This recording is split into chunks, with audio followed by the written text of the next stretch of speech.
குருப்யோ நமக. அஷ்டோவிருக்ஷம் சேனலில் பயணிக்கும் அனைத்து நல் உள்ளங்களுக்கும் அடியனின் வணக்கம். நம்ம இன்றைக்கி பார்க்க போகிற டாபிக் உபகிரகம். உபகிரகம் அப்படின்னா என்ன அப்படின்னு பார்க்க போகிறோம். அதாவது அவங்க என்ன வேலை செய்வாங்க அப்படின்னு பார்க்க போகிறோம். இப்போ உபகிரகங்கள் பற்றி பார்க்கும்போது நிறைய இடத்துல அவேர்னஸ் இல்லாமல் தான் இருக்குது. ஃபஸ்ட்டு அது என்னன்னு மட்டும் தெரிஞ்சுக்கலாம்.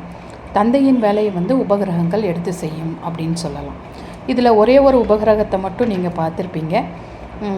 எல்லா ஜோதிட முன்னாடி பார்த்திங்கன்னா ராசி கட்டத்தில் இருக்கும். மாந்தின்னு சொல்லி ஒன்று இருக்கும். மாந்தி சனியோட பிள்ளை அப்படிங்கிறது மட்டும் இருக்கும்.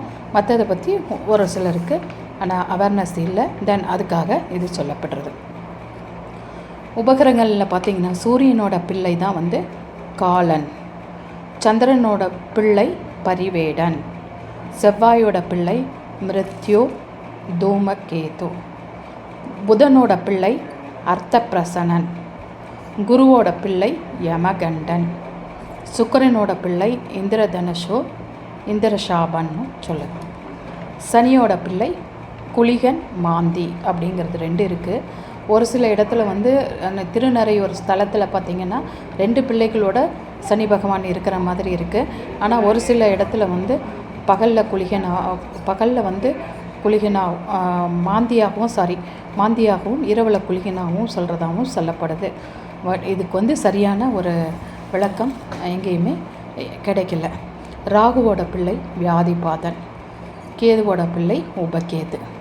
இப்போ இதில் பார்த்திங்கன்னு வச்சுக்கோங்களேன், உபகிரகங்களில் பார்த்திங்கன்னா இத்தனை உபகிரகங்கள் இருக்குது. இதில் யமகண்டன் நீங்கள் கேள்விப்பட்டிருப்பீங்க. யமகண்ட நேரம் டெய்லி வரும்.